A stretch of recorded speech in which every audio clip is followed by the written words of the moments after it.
How's it going, folks? This is Mike, and I'm here to do my top 10 favorite vampire films, okay, for Top 10 Tuesday, which was last week. Now it's Saturday, and it's a little late for Tuesday, but I'm just now getting it in. So anyway, so here we go. Try to do this very quickly. And for number 10, I like to start out by having a tie. That's a good way to start. With these two excellent Hammer films. One is The Brides of Dracula from 1960, and The Kiss of the Vampire from 1963. Now, The Brides of Dracula was the first sequel to the remake of Dracula that Hammer did, and they wanted to get Christopher Lee to replay Dracula.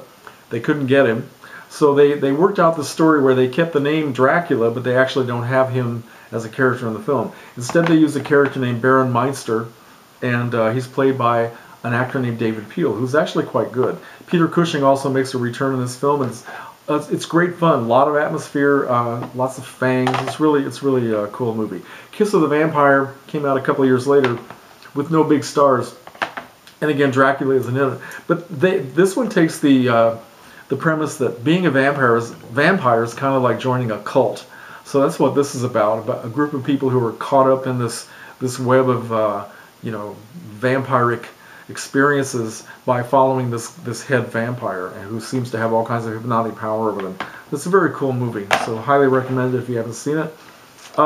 Next up is a Mexican vampire film called El Mundo de los Vampiros, or The World of the Vampires. I think it was around 1960, 61, something like that. Beautiful black and white photography. And if you don't know about these Mexican horror films, you really should, because they're a lot of fun. I mean, again, they have fangs that are like down to the floor, and a lot of beautiful, voluptuous women, and some of the dialogue. Most of these are dubbed into English quite badly, so some of the dialogue is really a scream. But they have great atmosphere in these movies, so I would recommend that you see them. I saw this, well, I've seen it on TV many times way back in the 60s and 70s, but I also saw it at one of the Monster Bash conventions, I think in 2006, when they have their Mexican horror night and they pass burritos around to everybody in the crowd. So it's a lot of fun. All right, next up, from this compilation package, Legends of Horror, I'd like to show you, this one is a Bela Lugosi classic called The Mark of the Vampire from the year 1935. It was the second time that Bela Lugosi played a vampire, right after he did Dracula, and this was directed by Todd Browning, who did Dracula. And of course, Todd Browning had made a film in 1927 called London After Midnight, starring Lon Chaney Sr., and that is now a lost film. It doesn't seem to exist anywhere. And he remade this film in 1935 as Mark of the Vampire, and he used Bela Lugosi. He also, the star of the film was Lionel Barrymore. It also had Elizabeth Allen. And this film was not made at Universal. It was made at MGM, which of course was not known for making horror films. But they loaded it up with beautiful atmosphere. And some of the best things about the film are the scenes where the vampires are creeping around, and there's no dialogue. It kind of shows that Todd Browning still was at his best doing silent movies. Bela Lugosi plays a character named Count Mora, who doesn't have any dialogue during almost all of the film, and his daughter is played by this young actress named Carol Borland, who was kind of a reincarnation of Theda Bara. She had played in the Dracula Broadway stage play a couple of times with Bela Lugosi, and then this was her film debut. And she had this long, straight black hair and porcelain skin, huge eyes, and just like a perfect vision of a vampire. And she doesn't have any dialogue either, but it really is impressive when the two of them are together on screen. So I would recommend it highly. Mark of the Vampire. And for the next two, they're on this disc together, Dracula double feature. One is Dracula's Daughter, made in 1936, which was the immediate sequel to the original Dracula, and Son of Dracula in 1943, which was Lon Chaney Jr.'s only turn as a vampire, and not entirely successful, although I think it's a pretty good film, has a lot of atmosphere. And Dracula's Daughter was interesting in the fact that Gloria Holden, who's not a very, I don't think she was ever really a big star, but she was very impressive in this movie. She played in this film as Dracula's real-life daughter, and the concept here is that vampirism is passed on from one generation to the next. So her hope is that now that Dracula is destroyed, as he was at the end of the original film, she will be freed from the curse. Well, of course, that doesn't happen. But it's filled with a lot of very moody and creepy moments, and a lot of eroticism for the for the time. Kind of an interesting concept. And In Son of Dracula, as I said, Lon Chaney doesn't do such a great job as a vampire, but he's always fun to watch. It's loaded with the typical Universal atmosphere that was pretty standard at that time. Louise Albritton, who was a Universal contract player, plays his consort. She's very good. And Evelyn Ankers is also in it, so highly recommended to watch that. Son of Dracula was the very first horror film that I ever watched on TV. I remember I was back in the late 50s, and the first time that my mother let my sister and me, stay up late to watch a horror movie, and that's the one that did it to me. It's the one that got me started on the whole horror film kick. All right. So the next one up is the original Nosferatu, 1922, directed by Mundo, starring Max Schreck, who's probably the weirdest guy that ever walked in front of a camera. And it simply can't be understated how important this is and how influential it is. The first filming of the novel Dracula, although of course they had to make some changes because the widow of Bram Stoker was not releasing the novel to be filmed. And as it ended up, she tried to have all of these destroyed. Thank God she wasn't successful. And it is a marvelous film. It's always, just one of the weirdest things ever made, and a very good version of Dracula. That's where it all began. And once again, the novel Dracula, remade in 1958 by Hammer Films. In America, this is called Horror of Dracula. In the UK, it's just simply called Dracula. Christopher Lee debuts as the vampire and is so incredibly impressive and very different than Bela Lugosi, but his interpretation of Dracula is, well, I don't know, I think they're both wonderful, but Christopher Lee is very, very impressive. The voice, the height, just the piercing eyes, everything about him is fantastic. Peter Cushing is in this, and it's got, gorgeous, beautiful, sexy women in negligees and lots of fangs and lots of blood. It raised the bar for violence in films quite a bit.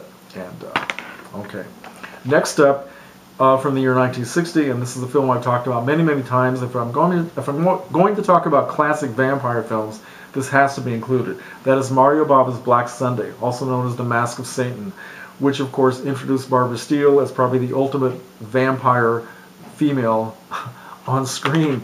And this was originally based on a story by Nikolai Gogol. Of course, by the time they kept writing and rewriting it, it had nothing to do with Gogol anymore.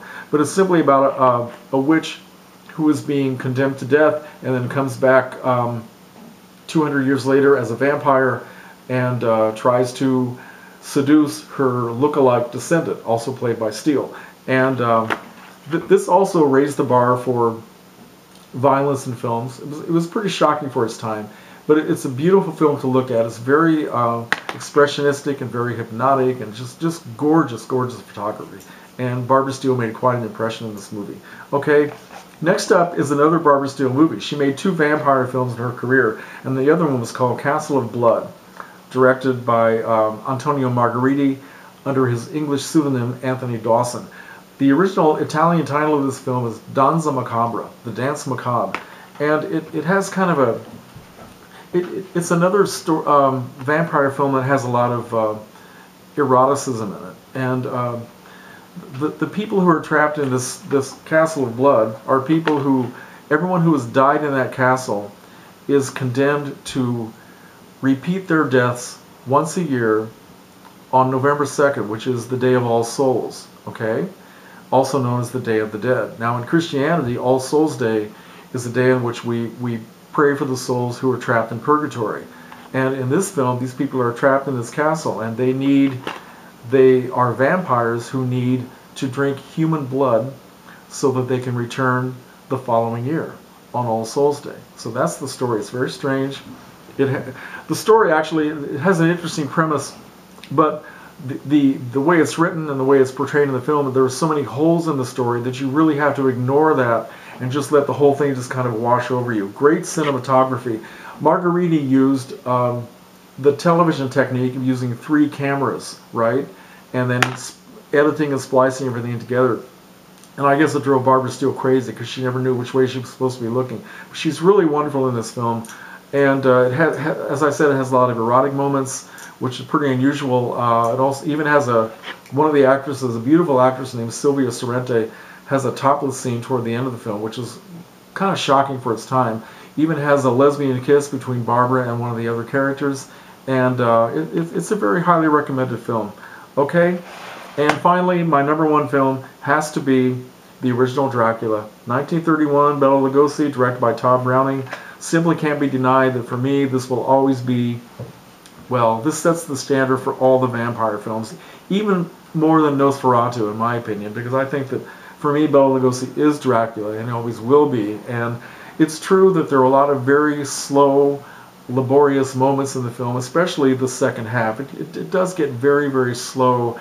But what you have in the first part of the movie, just the parts where Bela Lugosi is introduced walking down the stairs of the castle. I mean, as long as you have that, and you have him with that amazing voice saying, "I am Dracula." I mean, what else do you need? I mean, that in itself makes a classic. You could cut everything out of the film and just have those beginning parts where it shows Bela Lugosi in Castle Dracula.